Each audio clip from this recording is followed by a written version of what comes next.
it's me from the future. I'm just giving you a heads up, the sound quality. It's going to be bad all the way through the video. I did stop and check twice, readjusted the settings. Anyway, it's not going well. It's a new microphone. It's a good quality microphone. My baby daughter. Yeah, she bought it for me for Christmas. And I've adjusted several settings, but I've obviously edited and watched the video through. It's bad. It's really bad. So thank you for sticking with it, if you decide to stick with it. And off we go to the action. Or is it that way? I can't remember. Hello and welcome to the top of the world. Welcome to the channel. If it's your first time, welcome. I'm Simon. If it's not, you've seen it all before. Are we about to be dumped into a massive snowstorm yet again? Yep, it's normal. Has all this come down in the last hour or so? Yes, but I knew this was coming. Part of my job is to watch the weather, watch the satellites, calculate precipitation based on the forecast, cloud density, blah blah blah blah blah. I've had quite a few questions about my old machine. There she is. Sit you down there like that. There's a couple of firsts today. Firstly, I'm going to do a demonstration, documentation, whatever. Secondly, I'm using a microphone for the first time. And thirdly, phone I normally do everything on, my main phone, this is my backup. Well, that overheated and melted a wire, caught fire, didn't go well this morning. So that's now in pieces. I've ordered the bit that was required, that's a week away. So we're on a phone I don't normally use. It's windy, and it's going to get windier, and I've got a microphone. We'll see how this goes. The first thing is we keep this, she's actually on a timer, plugged in. There you go. You can see it's pretty much frozen solid in it. And I installed this. This is a quick release plug. Right. Engine warmer. Only on this one, it's going to be impossible to see until I get it out. Anyway, you can see how frozen it all is, but there's the radiator is now melted. You have to do that because she ain't going to start otherwise. So how do you get into it? Well, you step on there, and go in through the front. Right, there's no point in being fat because you ain't going to fit in there. And she's quite frozen inside.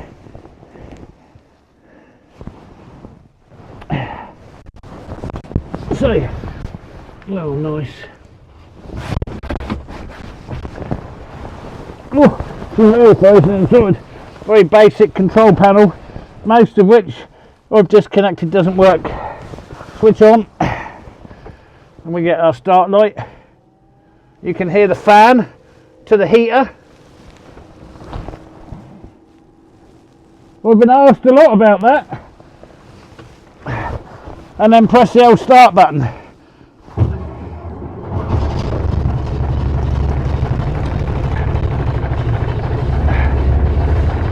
And try not to, I don't need to shout, do I? I've got a microphone.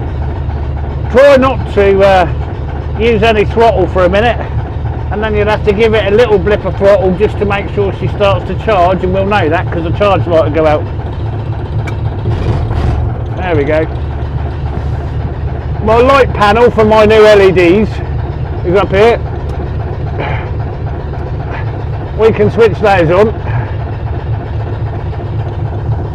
And then from this position, you have the handbrake there. You have dual brakes, left and right wheels, but these should be locked together using that bit. And there's the throttle in the middle. Look at that dog! And there's the clutch on this side, which is very heavy.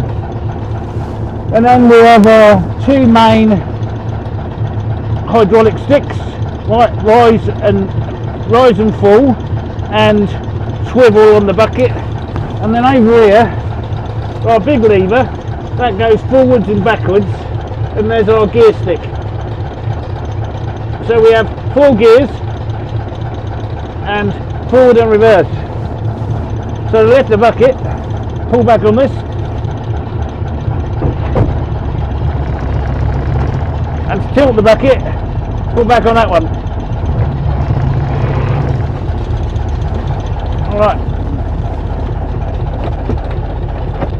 The gearbox is solid.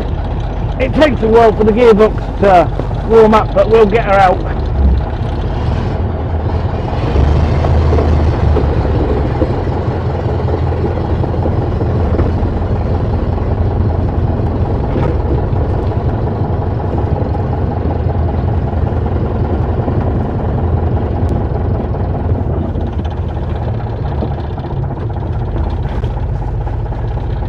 And then neutral is there. Forward, reverse, neutral. And then you climb back out the same way as you climbed in. There's been a lot of questions about get a heater, put a heater in. Well, there's the heater.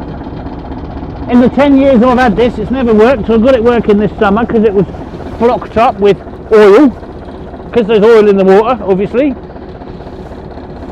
and that blows and blows directly down there to keep your feet warm. Doesn't work of course because there's this big hole there. Well, you got a door, Simon. Yeah, I do.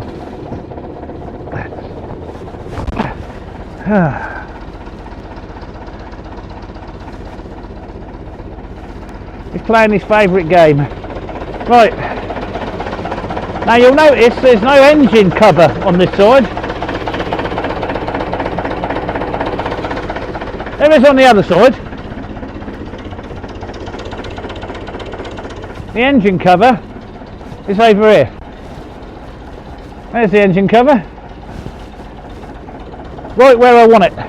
Because it's such a big deal to get it on and off to do your daily checks. It's not worth having on. So the heater that I was talking about, that there, this here, that's got a small element in it, and it heats up the water and pushes it around the system. You'll see there's no ice on the top half of the engine, because it warms the engine up. What it doesn't do is it doesn't warm up the transmission or any of the hydraulics. So I start her up and leave her sitting for a bit. These are all old lights, about as much use as a candle, and I fitted some new LEDs, and that allows me to be able to see what I want. Now, I don't know, can we, I am hoping my microphone's still working. 3 years ago I put new tyres on it all round, because the old tyres were 40-50 years old and they were dry cracked, and inside the string that was inside the rubber was knotting up, wearing on the inner tubes, and I was getting punctures. I've repaired punctures in these big wheels out here with nothing more than a crowbar in -20, -25, and I'd had enough. I just couldn't do it.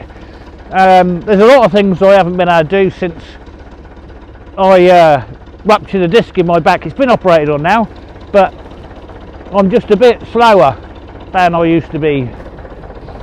Hydraulic lines, there's not too many, most of them are steel, but I've replaced these. You saw that in the video. These need replacing, but they're not cracked enough. The weight, the largest amount of weight on a backloader is at the back, both in the way that this is solid steel and you've got the engine, so you have to be doing something pretty extreme to get it to want to tip. I don't have any extra weight on the back, although there is a huge cast counterbalance there. That whole end is one piece of cast steel. That is about it really. It's very simple to be able to operate. The hardest thing about this particular machine is getting used to the rear wheel steer and where your front is. When you're on a front wheel steer tractor, the slightest movement of the steering wheel puts the bucket or the forks or whatever appliance you've got on the front exactly where you want it. With a rear wheel steer, it doesn't work like that. You have to learn it, and it's not something I could teach you. You have to get into the seat, and it's just seat time. It's all about seat time. How fast does this go in its highest gear, flat out? Slow. So there's been comments about my speed of ploughing. There's a number of things about the speed of ploughing. Firstly, my plough, which is sat over there, is an old side wing, welded on or cobbled up with a bracket that has a small BM fitting that fits on the front of this. Wasn't designed for doing front ploughing like I am, about angle setting. You can't set the angle. You can't actually do anything with it other than plonk it on the front there. It's not like a plough that's been bought. It's a plough that's been made up, because, as I've said a million times, nobody here has any money, right? So you just make up what you have. So this is a side wing off of an old Scania. There's virtually no adjustability to it whatsoever. So the bracket, this bracket here, is literally welded up and welded onto the wing. There's no adjustment in that whatsoever. I've got an adjustable foot over here, like sliding foot, makes next to no difference what you do with that, other than it needs to lay down on the ground before the small end of the plough, and the adjustment is in the height and the tilt on the machine. That's the only adjustment you've got. Don't ask me what angle that is, no idea. So you're kind of restricted on your ploughing speed by what the machine's capable of. As I've said many times, these machines, they roll over real easy, easier than a normal tractor. In addition to that, our roads, all roads, have big deep ditches on both sides to push the snow in and to drain the water in the spring. If you get off the road and you feel like you're going into the ditch, by the time you've stopped it, you're over on the side. It's done. In addition to that, it's rear wheel steer. So by its sheer nature, it's really difficult to drive in a straight line. Really difficult. And it's old and it's got lots of play in it, so it wanders around. When you've got a bucket or a plough on the front, you're constantly working the steering wheel. The other thing about my machine specifically is it jumps out of gear. Right, forwards or backwards, it jumps out of gear. So most of the time whilst you're sat in this, your right hand is on the gear drive, on the drive stick, holding it in place, which means all the other controls, lift, tilt and steering, are done with the one hand. That's just how it is. The brakes only work below -22. There's been an air leak in this for 30 years. Numerous people have attempted to find it. I had it apart, diesel tank off. I'm sure there's a video about that. I can't find it. It's buried deep within the mechanism somewhere. And I have to wait for that to freeze before it has good brakes. And then the brakes pull a little. It's just, you have to know what you're doing with it and it'll work just fine. But going fast and you haven't got the blade set at the right, no, I'm just pushing snow. And he's just pushing snow. So I don't know what else I need to cover really. She's really basic. Pedals are all in the wrong order. Clutch, throttle, brakes. Yeah. And the longer you've got whatever it is on the front, the more you need to understand your turning circle on a rear wheel steer, because you'll just clobber everything. Is it cold today? Oh, it's cold every day. Jesus. Right, I think we're warmed up. Yeah, it's warming. The drive shaft you see down there, that goes into the hydraulic tank and pump. You've got an air compressor there up on top. Diesel filter down there. You know, your see-through one, your dipsticks in there. What does it run on? Well, it'll run on refined diesel But it'll run on anything you put in there. Right, we have to go in now, warm our hands up while we're waiting for this to warm up. Come on.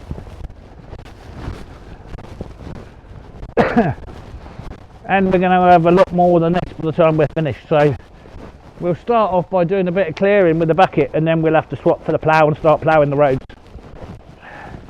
Something I've learned over the years is on your first and second trips out, you lose your hands quite quickly. If you come in and then warm your hands up and go back out, your arteries stay open longer. Sometimes you can do it to the extent that once you've come in and warmed your hands twice, your arteries will stay open and your hands will be fine all day.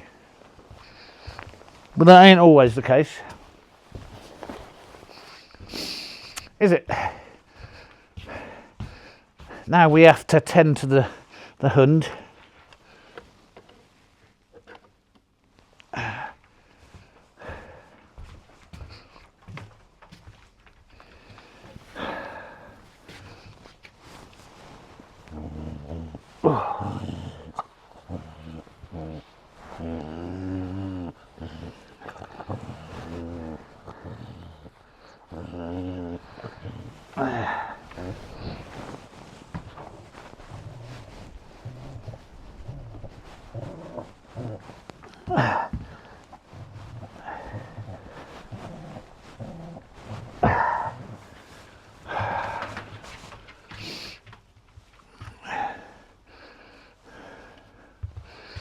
And my radiators are warm because I got up early this morning and lit the furnace. If you don't get up and light the furnace, there's no heat, there's no magic switch. I am that switch. Well, that didn't work too well. I just reviewed that bit of footage and the sound on this microphone is terrible. So I've changed the settings and I've moved the microphone slightly away from me, and we'll try all that again. The camera was too close, so it's right in my face. Not good. Not good. That's why I don't like changing setups. Everything just works and then it doesn't work. Anyway, we've got a little job to do. We've got to move my neighbour's post box next to mine. She doesn't need it all the way in the village. So we're just going to place it on this rig that I built here.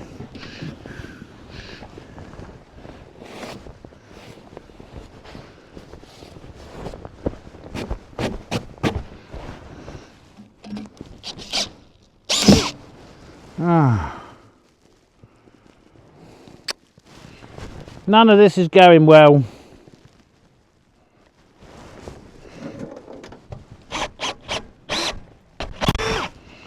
No, everything is brittle and everything is snapped, and now none of that is any good. Okay, we need to go and get some more tools and things. We're gonna have to do it again. Right. What are you looking at? What are you even doing? What is he even doing? Little jobs in the cold. I should have warmed them up really. Should have known better. The snow feels kind of wet. Can't be. It's too cold to be wet. I've had to get a few different bits. Really and truly, to stop them screws from snapping, I need to drill a hole slightly bigger than the one I'm drilling in. Things, metal, I've explained this. In the cold it just snaps. It's no good. Here comes the loon.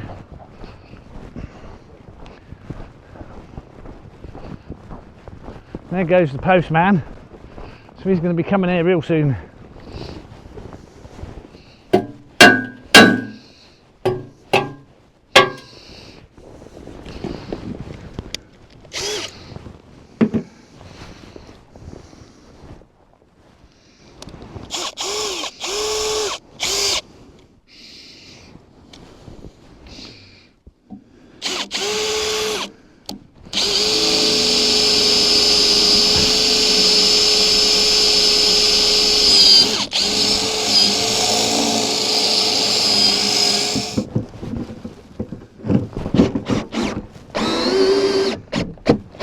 Done it.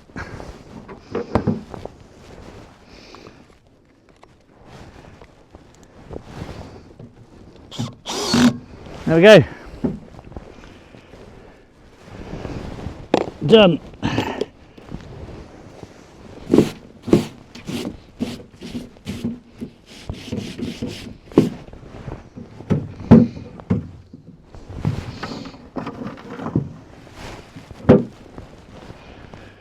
There. Now I'll grant you, the number's not very good on that one because I've just drawn it on, so I have to do something a bit better, but it's there. And the postman, he knows it's going to be there. Right. There. Little job. Keep me out of trouble. Right. Come on, Snow Dog. Let's go. Get your ball. Good boy. Come on. We're going to have a bit of lunch and then it'll be time to hook the power up. We're going to do our first run on the roads. So, what's dropped so far? Oh, it's hard to see. This is overnight. What is that? 8 inches. It's 8 inches. 8 inches. I don't know, 100 mil, no, 100 mil's 4 inches, 200 mil, something like that. Anyway, come on, get the ball.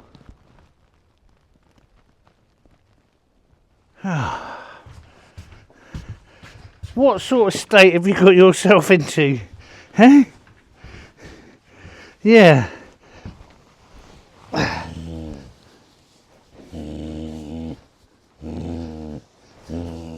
Oh, I know.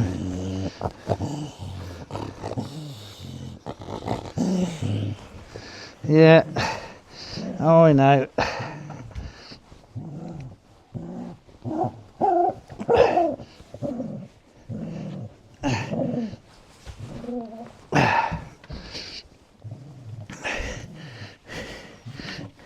When the snow's really dry, it don't stick to them at all, but it ain't that dry, is it? No. It's not that dry. It's wet, in fact. Look, more snow.